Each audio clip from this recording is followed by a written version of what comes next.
Anthony Callea, how are you, mate? Good, how you doing? I'm good, mate. Aaron Pitt. Now, no coffee. That's it. I know, what's going on? I'm from Melbourne and you didn't even bring me a coffee. I didn't want to insult you. That's what it would have cost me $20 just to get you a coffee. Now, mate, you've had an amazing career. You're coming up to your 10-year anniversary on Australian Idol. Off Idol, yeah. And I've got the wrinkles to show you look for younger. it. You actually look younger. Thanks. What's the secret? Good hair. Dr. Lorenz.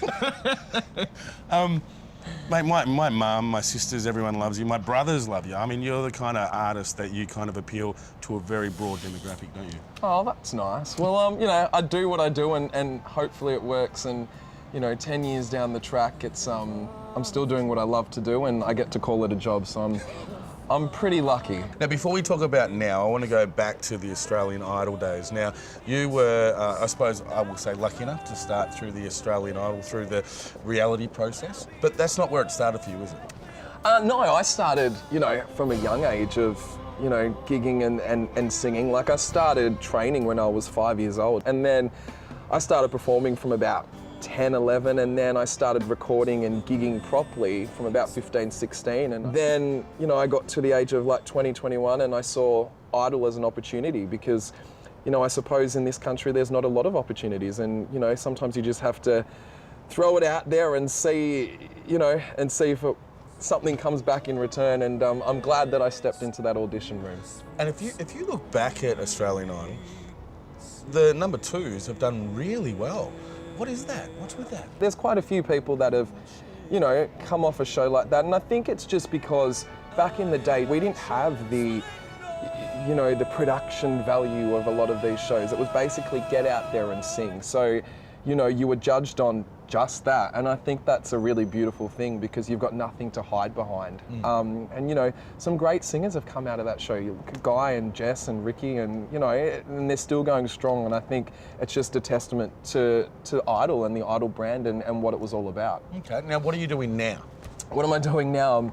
I'm doing Grease, the musical. We just did 7 weeks in Brisbane and we're doing 10 weeks in Sydney and then another 10 weeks in Melbourne. And I've been back and forth recording a new album. I'm releasing This Is Christmas next month in November. Tell us about Grease.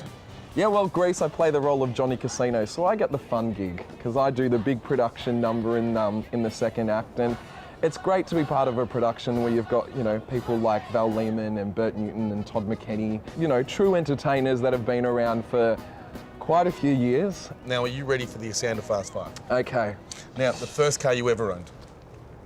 I bought my nonnal's old car. It wasn't a new Mercedes, but it was a little Mercedes 190E, and I loved it. It had cream leather interior with a sunroof. Next question is, what's your opinion of the best car on the street at the moment? And you can name whatever car you want. Well, you know what? I drive a Jeep, and you know, a friend of ours was driving a Grand Cherokee, and we loved it. And then we were fortunate enough to have myself and my partner. We were offered a Jeep ambassadorship, and you know, we loved the cars beforehand. So when that got offered to us, we went, absolutely. And what is your opinion of the worst car on the streets ever? So you can name any car you want. Worst car. I don't know why they call them smart cars. Like, I'm sure they're really good for the economy and everything, but they don't look very smart for a smart car. Yeah, and I suppose you've already said your favourite car. The car you drive at the moment would be a Jeep. There yes, it's a Jeep. There you go. And last question, greatest fear? Flying. Same.